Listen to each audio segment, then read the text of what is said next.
हुए बात करते हैं बाढ़ और बारिश की, जिससे आधा हिंदुस्तान बेहाल है। आपको हम तस्वीरें दिखाएंगे, कुदरत का कहर किस तरीके से देखने को मिल रहा है। कहीं बारिश से राहत थोड़ी मिली है तो कई ऐसी जगह है जहां बारिश मुसीबत लेकर आई है।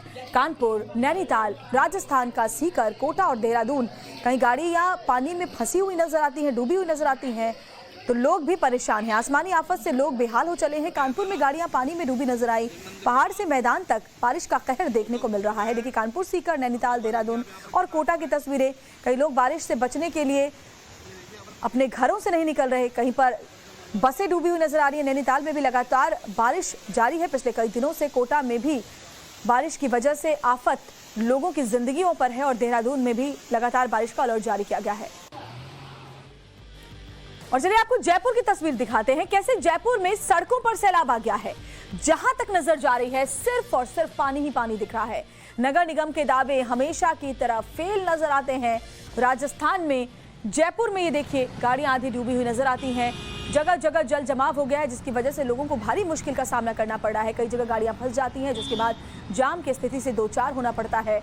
और ये जयपुर की तस्वीर है, ऐसा नहीं है कि ये कहीं किसी ग्रामीण इलाके की तस्वीर हो। राजस्थान के जयपुर में देखिए कैसे महिला जो अपने बच्चे को स्कूल छोड़ने जा रही थी वो फंस गई, जिसे बाद में लोगों ने निकाला। हमारी जो संवाददाता भंवर पुष्पेंद्र है, उन्होंने मुसीबत में फंसे लोगों से बात की है, जरा देखिए आप। जयपुर में हुई बरसात ने पूरे जयपुर को जलमग्न कर दिया है। आप तस्वीरें देख सकते हैं कि किस तरीके से यातायात यहां से निकल रहा है और ये बारिश के रुकने के 2 घंटे बाद का नजारा मैं आपको दिखा रहा हूं। लेकिन जब बारिश होती है उस वक्त क्या हालात होते हैं वो आप तस्वीरों में देख ही पा रहे होंगे। आप उस तरफ देखेंगे एक कार किस तरीके से निकलने की कोशिश कर रही है और यहाँ पर साधन अटक जाते हैं। ऐसे में काफी सारी दिक्कतों का सामना आम पब्लिक को करना पड़ता है। मैं इस ई रिक्शा में मौजूद हूं, लेकिन फिलहाल अब ये देखिए इस सतह तक पानी आ चुका है। अब इसका निकलना यहाँ से बड़ा मुश्किल है, इसलिए उतरकर अब मैं आपको वो तमाम दृश्य दिखाना चाहूंगा, वो मंजर दिखाना चाहूंगा। आप देखेंगे गाड़ियां किस तरीके से पानी में निकलने की कोशिश करती नजर आती हैं, लेकिन जब पानी, कई बार स्थिति ये रहती है कि आधी आधी गाड़ियां डूब जाती हैं।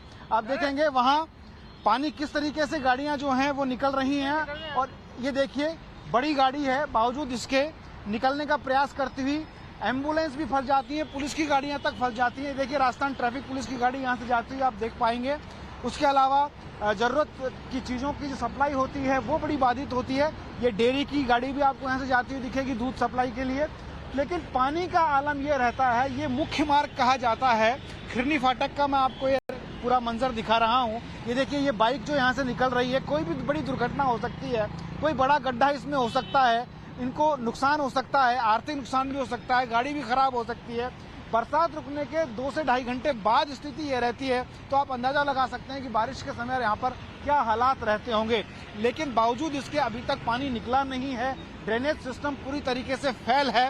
नगर निगम भले ही दम भरता है कि जयपुर में पानी नहीं रुकने दिया जाएगा, आपदा प्रबंधन की बात की जाती है, लेकिन प्रबंधन किस तरीके का है वो तस्वीरें देखते ही बनती है। देखिए वो बाइक सवार जो जा रहे हैं उनको जब आप देखेंगे तो आप समझ सकते हैं कि किस तरह की तस्वीरें यहाँ हैं, किस तरह के हालात यहाँ हैं। ये देखिए एक स्कूटी सवार यहाँ से निकलते हुए, और ये जो तस्वीरें हैं ये साफ साफ बयान करती हैं कि किस तरीके का यहाँ पर निगम का काम है, किस तरीके से वो लोग प्रबंधन करते हैं। ये तो बारिश सिर्फ आधे घंटे की बारिश का ये आलम है, और अगर बारिश ठीक से आ गई जयपुर में तो हालात बद से बदतर हो सकते हैं।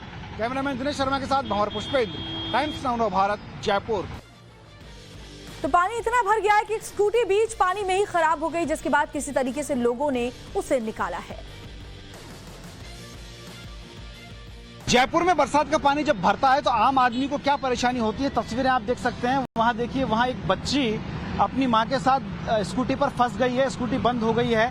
ये तो देखिए कि आम आदमी आकर के मदद कर रहे हैं, इसलिए उनको बाहर निकाला जा रहा है। अब देखिए एक बाइक और ये फंस गई है। यहाँ देखिए ये तस्वीरें मैं आपको दिखा रहा हूँ, और वहाँ उनकी स्कूटी बंद हो गई है। छोटी बच्ची है, कोई भी बड़ा हादसा हो सकता है, लेकिन प्रशासन और कोई भी यहाँ पर खैर खबर लेने वाला नहीं है। ये तस्वीरें बहुत कुछ सवाल खड़े करती हैं। राजधानी जयपुर की ये तस्वीरें हैं, तो आप अंदाजा लगा सकते हैं वो राजधानी जहाँ से प्रदेश का शासन प्रशासन चलता है, और वहाँ इस तरह के अगर हालात हों तो प्रदेश के क्या हालात होंगे, कैसा वहाँ का सिस्टम होगा पानी की निकासी को लेकर के अंदाजा लगाया जा सकता है। और हमारे संवाददाता ने मौके पर मौजूद ट्रैफिक पुलिस कर्मी से बात की तो हकीकत सामने आ गई। पिछले 2 दिनों से लगातार रुक रुक कर हो रही बारिश ने जयपुर की ड्रेनेज व्यवस्था की पोल खोलकर रख दी है। मैं तस्वीर आपको दिखाना चाहता हूं। देखिए किस तरीके से यहां यातायात भी जाम होता है, पुलिस को मशक्कत करनी पड़ती है और पानी का आलम यह रहता है कि साधनों का निकलना बहुत मुश्किल हो जाता है। पानी उन इलाकों में ज़्यादा भरता है जो थोड़े गहरे हैं, वो इलाके जहाँ ढलान है उन इलाकों में, और यातायात पूरी तरीके से बाधित हो जाता है। बारिश को रुके हुए करीब 2 से ढाई घंटे हो गए, बावजूद उसके अभी भी देखिए पानी का जो बहाव है, वो भराव है, वो आप यहाँ पर देख सकते हैं। यहाँ रामनिवास जी लगातार मशक्कत कर रहे हैं। रामनिवास जी, कितना पानी यहाँ पे आ जाता है, क्या दिक्कतें आती हैं? सर खूब पानी भरता है, 5-7 दिन तक उतरते गए नहीं। अच्छा, तो बहुत दिक्कत रहती है ट्रैफिक में? ट्रैफिक रुकता है, गाड़ियाँ बंद हो जाती हैं, 2 व्हीलर भी गिर जाते हैं। अभी थोड़ा उतर गया पानी? अभी थोड़ा उतरा है, लेकिन ऐसा पानी कम से कम 4-5 दिन बाद उतरेगा पूरा क्लियर। तो आप समझ सकते हैं कि किस तरीके से पानी यहाँ पर रहता है और स्थिति क्या रहती है साधनों की। आप देख सकते हैं यातायात जो है उसमें बहुत मुश्किल होती है, सड़क जलमग्न हो जाती है और जयपुर के तमाम इलाके, चाहे वो सीकर रोड हो, चाहे वो रामगंज से नीचे के ढलान का क्षेत्र हो, चाहे वो रामगढ़ के आसपास का क्षेत्र हो, भराव इसी तरीके से होता है और स्थिति ये हो जाती है कि ड्रेनेज सिस्टम चौक हो जाता है और लोग बाग मशक्कत करते नजर आते हैं। आप देखेंगे जो साधन वहाँ से आ रहे हैं, खासतौर पर दुपहिया वाहन किस तरीके से क्रॉस होते हैं और क्या मशक्कत उनको करनी पड़ती है। कई बार गिर जाते हैं, चोट आती है, दुर्घटनाएं बढ़ सकती हैं। लेकिन पुलिस जो है वो लगातार, यातायात पुलिस जो है वो ट्रैफिक को क्लियर कराने की कोशिश करती है। देखिए बच्चों को लेकर जाते हुआ ये टेम्पो भी पानी से निकलता हुआ है। तो आपको बात करते हैं जरा इनसे, क्या समस्या आती है? समस्या आती है कि रोज गाड़ियाँ खराब होती है, जैसे स्कूल गाड़ी में बच्चे लेट होते हैं। हमारे फोटो में क्या दिक्कत है? देखिए ये इनका कहना है कि बड़ी परेशानी आती है जब स्कूली बच्चों को लेकर जाते हैं। आप देखिए यहाँ साधन निकलते हुए, लेकिन पानी का आलम कैसा है वो देखते ही बनता है। और पोल खुलती है, नगर निगम व्यवस्था की किस तरीके से पानी की निकासी का जो इंतजाम है, वो तमाम जो प्रयास हैं वो फलियर नजर आते हैं। कैमरामैन दिनेश शर्मा के साथ भौर पुष्पेंद्र, टाइम्स नाउ नव भारत, जयपुर। और राजस्थान की बात करते उत्तराखंड की, जहां देहरादून में बारिश ने भारी तबाही मचाई है। लगातार बारिश की वजह से पहाड़ों का मलबा लोगों के घरों में जा घुसा है। कुछ लोगों के घायल होने की भी खबर है। फिलहाल लोग खुद ही अपने घरों से मलबा निकाल रहे हैं। कुछ लोगों के घरों में तो करीब 5 फीट तक मलबा भर गया है। हम इस वक्त खड़े हैं देहरादून के ब्रह्मपुरी क्षेत्र में, जहां पर कल मलबे की वजह से एक घर पूरा तहस नहस हो गया। ऐसे ये अकेला घर नहीं है, बल्कि ऐसे 3 से 4 घर और भी हैं जहां मलबे की वजह से काफ़ी त्राहिम हो गया। आपको मैं दिखाना चाहूँगा, हम उस जगह पे हैं, उस मौके पे आए हैं, आपको वो तस्वीरें दिखा रहे हैं कि आखिर मलबे ने किस तरह से अपना कहर बरपाया है इस घर पर। देखिए आपको मैं अंदर दिखाना चाहूँगा आराम। ये देखिए किस तरह से ये एक घर था जहाँ ये किचन थी शायद, और किचन में पूरी तरह से मलबा घुस चुका है।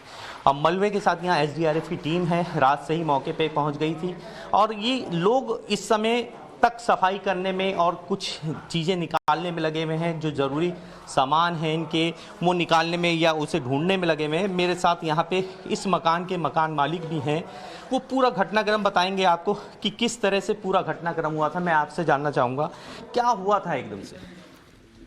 ये करीब 7 बजे की बात है। मैं तो घर में नहीं था, मेरी वाइफ और बेटा था, मैं तो शहर में था। तो मुझे फ़ोन आया कि तुम्हारे घर में मलबा आ चुका है।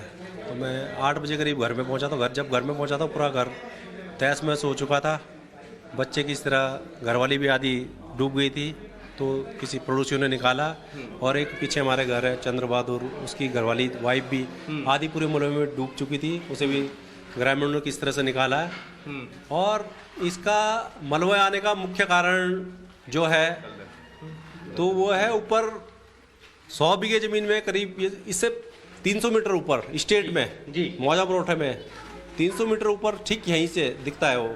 वहाँ पे बहुत बड़ा पुस्ता लगाया गया, प्लॉटिंग भूमाफियों द्वारा, जमीन की प्लॉटिंग द्वारा। और वहाँ पे कम से कम 1000 डंपर मट्टी के एकत्रित किए गए उस पुस्ते पे। जो कल तेज बारिश, मूसलाधार बारिश होने के कारण वह पुस्ता पानी का प्रेशर झेल नहीं पाया और मलबे और मिट्टी सहित पूरा तहस महस पूरे गांव को, पूरा मंदिर, हमारे बगल में मोहित जी का घर है, रमेश जी का घर है, जिसमें 3 मवेशी दब चुके थे।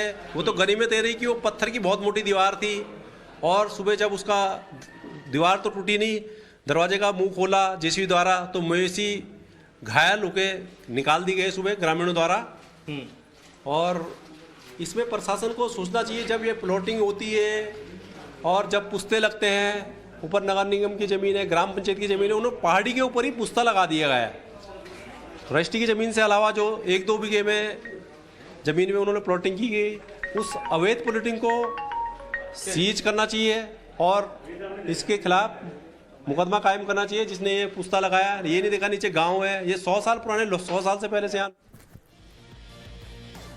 आपको हमारे संवाददाता अभिषेक सिन्हा की एक और रिपोर्ट दिखाते हैं। रिपोर्ट देखकर आपको लोगों की समस्याओं को और बेहतर समझने का मौका मिलेगा।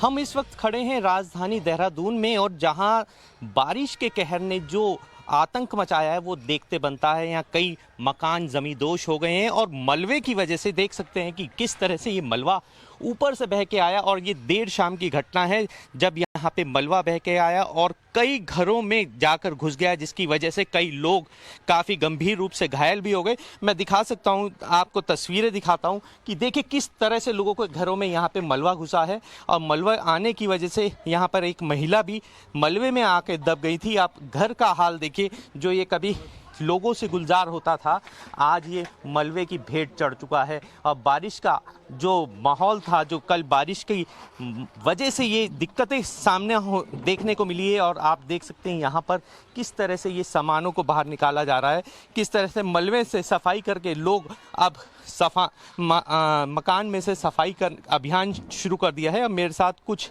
चश्मदीद भी हैं पूरी घटना की जानकारी देने वाले कि आखिर ये पूरा मामला था क्या। मैं इनसे जानने की कोशिश करूंगा। सबसे पहले अपना नाम बताइए, क्या देखा आपने और ये बताइएगा। देखिए, शाम को 7 बजे की बात है। हम लोग, मेरा निजी कार्यालय है ऊपर मंदिर के बगल में, और हम लोग ऐसे बैठे थे तो अचानक से बारिश तेज़ हुई और एक ऊपर से आवाज़ सी आई। हमें ना गाड़ी पीछे करने का मौका मिला। मेरी अपनी निजी कार है, वो भी इस मलबे में दबी हुई है। अभी उसका कुछ भी हमें अवशेष प्राप्त नहीं हुआ है। और इसमें जो सबसे ज़्यादा नुकसान हुआ है गाँव वालों को है।